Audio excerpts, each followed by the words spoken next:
ఆచరణాత్మకమైనటువంటి ఊహాగానాలని పరిగణనలోకి తీసుకుని రిజల్ట్ అనేది విశ్లేషించవలసినటువంటి పరిస్థితి ఉంటుంది.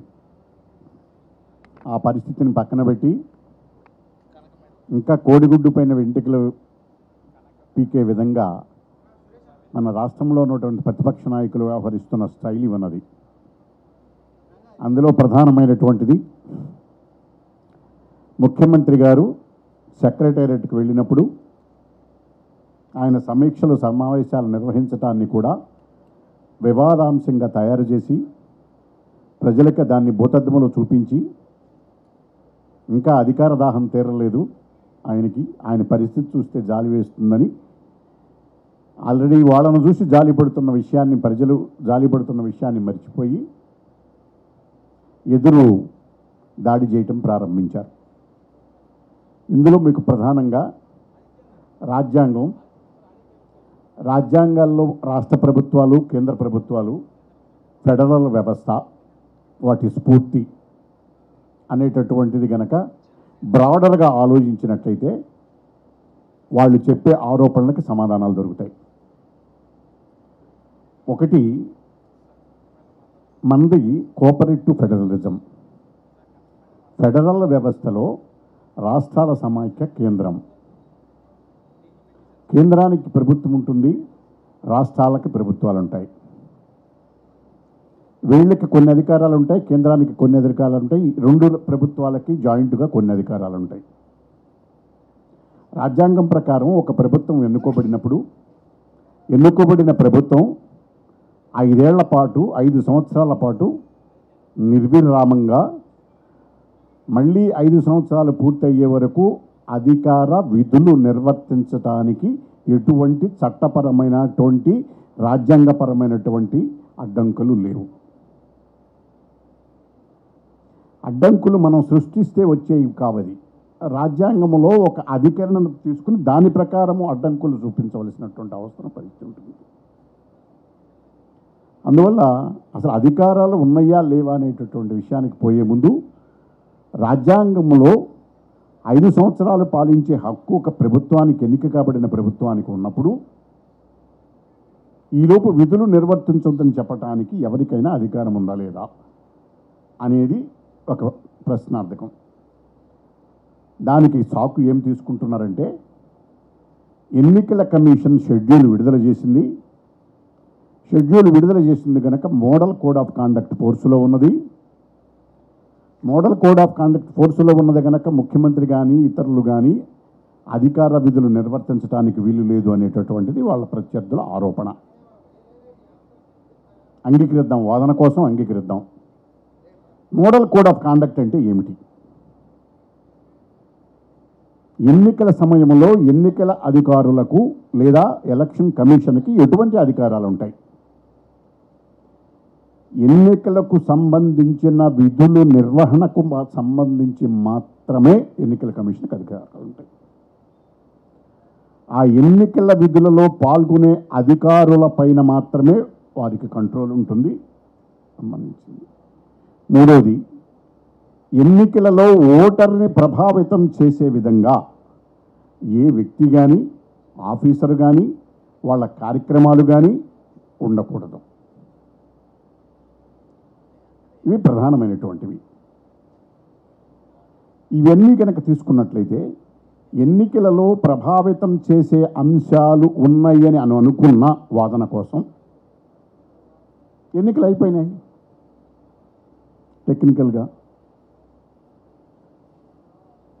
టెక్నికల్గా కోడ్ ఫోర్స్లో ఉన్నది. దానికే మనం ఇంటర్ప్రిటేషన్ ఆలోచించుకోవాలి.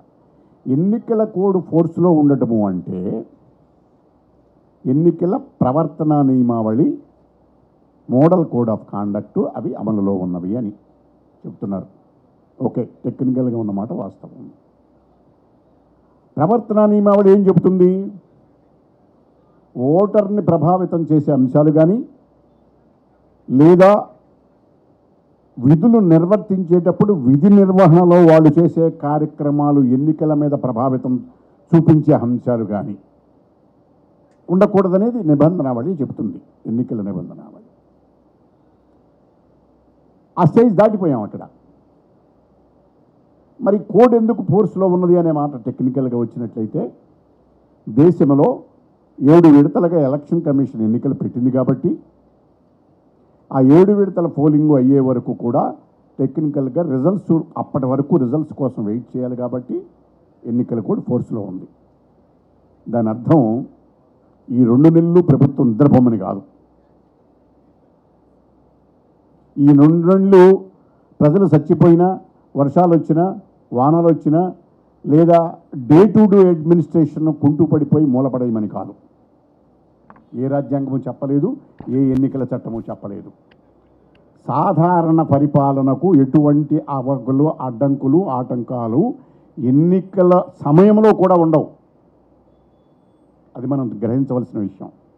అది వాళ్ళకి ఈ మాటికే గ్రహించి ఉండాలి. ఎందుకనంటే ఎన్నికలు జరుగుతున్న తరుణంలో ముఖ్యమైన విషయం ఏమిటంటే ఎన్నికల షెడ్యూల్ ఇచ్చే నాటికి అమలులో ఉన్న కార్యక్రమాలు ఏవీ కూడా ఆపటానికి వీల్లేదు. Ongoing activities and programmes ఎన్నికల ఓటర్ల మీద ప్రభావితం చూపినా కూడా ఆన్ గోయింగ్ ప్రాజెక్ట్స్ అమలు జరుపుకోవచ్చు. చాలా క్లారిటీ ఉంది ఈ విషయాల్లో. ఎన్నికల సమయంలో కూడా ఓటింగ్ అవ్వకపోయినప్పటికీ ఓటర్ల మీద ప్రభావితం చూసే ప్రాజెక్టులు అమలు జరుగుతున్నప్పటికీ అవి అప్పటికే అమలులో ఉన్నట్లయితే వాటిని ఆపటానికి వీలు లేదు. ఇది ఎన్నికల సంఘం చెప్పేటటువంటి విషయం. ఈ విషయం వారికి తెలిసి కూడా ఇక్కడ కోర్టులకు వెళ్ళారు, ఢిల్లీలో కోర్టుకు వెళ్ళారు. ఎందుకంటే ప్రజలకి సంక్షేమ కార్యక్రమాలు, అభివృద్ధి ఒక పక్కన, సంక్షేమం ఒక పక్కన జరుగుతున్న సమయంలో అభివృద్ధిని ఆటంకం పెట్టుకోవడానికి, అభివృద్ధిని ఆపాలని చూశారు. సరే, అవి జరుగుతున్నది వేరే విషయం.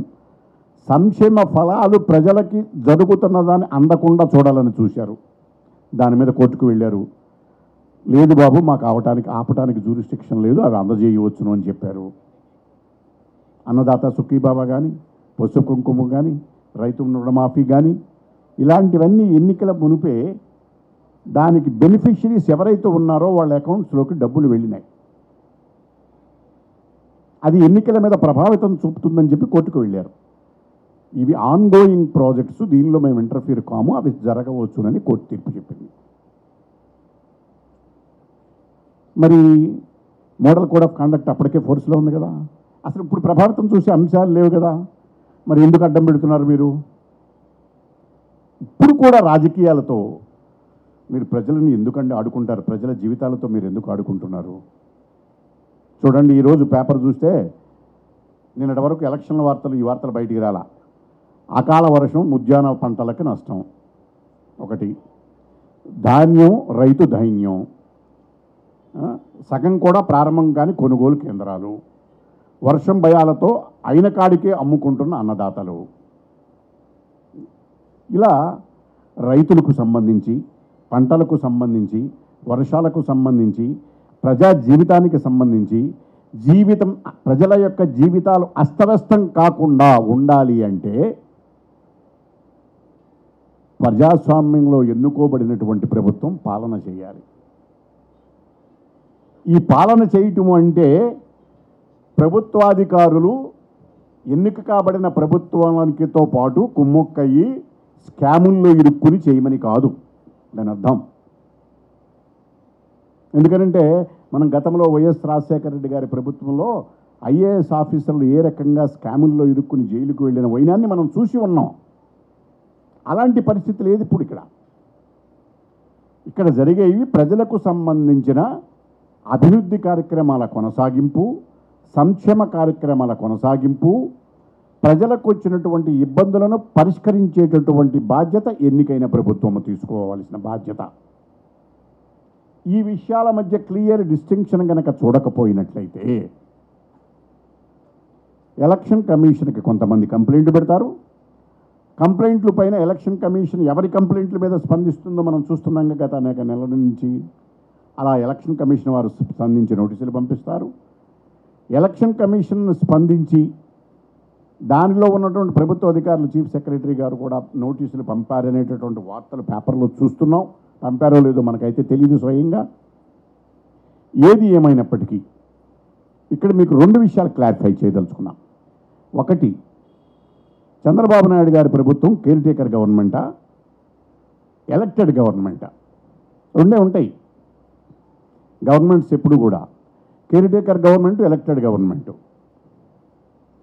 రెండు సందర్భాల్లో ఎలక్టెడ్ గవర్నమెంట్ కేర్ టేకర్ గవర్నమెంట్గా మారుతుంది. అది ఎప్పుడు మారుతుంది అంటే అసెంబ్లీని సస్పెండ్ చేసినప్పుడు, గవర్నర్ పాలన విధించినప్పుడు కేర్ టేకర్ గవర్నమెంట్ కూడా ఉండదు.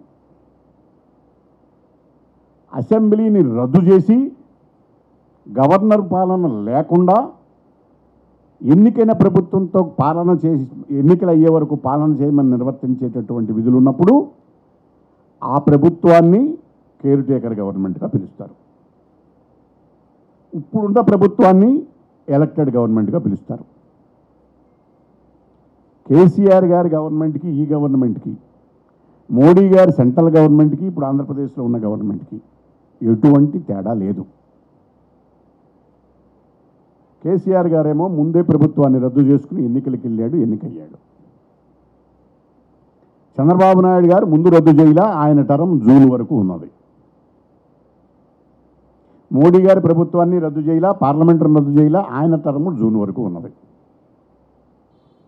మోడీ గారి ప్రభుత్వం ఆయన క్యాబినెట్లు పెడతారు, ఆయన సమీక్షిస్తారు. హోంమంత్రి గారు రాజ్నాథ్ సింగ్ గారు సమీక్షలు పెడుతుంటారు, వాళ్ళు అవన్నీ కూడా చేస్తూ ఉంటారు. అలాగే అనేక కార్యక్రమాలు కూడా వాళ్ళు చేస్తూ ఉంటారు. దానిలో కేంద్ర ప్రభుత్వానికి ఎటువంటి ఎన్నికల ఆంక్షలు లేకుండా అక్కడ కార్యక్రమాలు నిర్వహిస్తున్నారు. కేసీఆర్ గారు ఎన్నికలు అవ్వగానే ఆయన సమీక్షలన్నీ మొదలుపెట్టారు. ఆయన పాలన ఆయన చేసుకుంటున్నారు. ఆయన పాపం ఇక్కడ మీరు చూడవలసింది ఆంధ్రప్రదేశ్లో కమ్యూనిటీ డెవలప్మెంట్ కోసం, ప్రజల అభివృద్ధి కోసం తీసుకునే నిర్ణయాలు తప్ప వ్యక్తిగతంగా బెనిఫిట్లు ఛేదించేటటువంటి నిర్ణయాలు ఏవి తీసుకోవటం లేదు.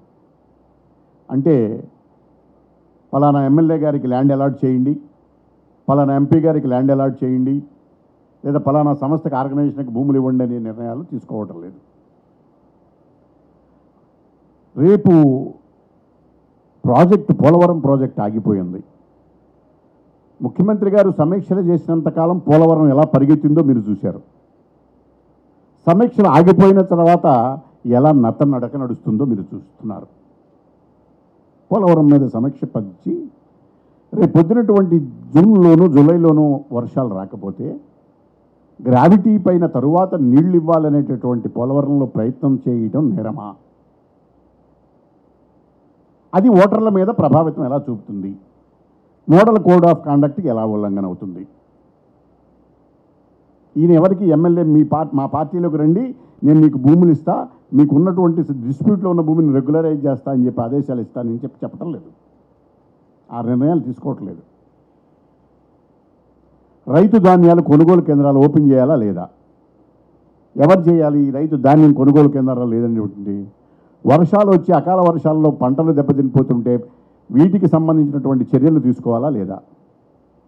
కొన్ని చోట్ల పోలవరం రైతులకి ఇవన్నీ కూడా పునరావాసం ఏర్పాటు చేసి వాళ్ళకు కూడా మీకు తెలుసు, ఇక్కడ రాజధాని రైతులకి ప్రతి నెల కౌలు కింద డబ్బులు ఇవ్వాలా, అభివృద్ధి ఇవ్వాలా, వీటన్నిటికీ సంబంధించినటువంటి అరేంజ్మెంట్స్ ఇవన్నీ చేయాలా లేదా? ఎవరు చేస్తారు ఈ బాధ్యత? చీఫ్ సెక్రటరీ గారు తీసుకుంటారా?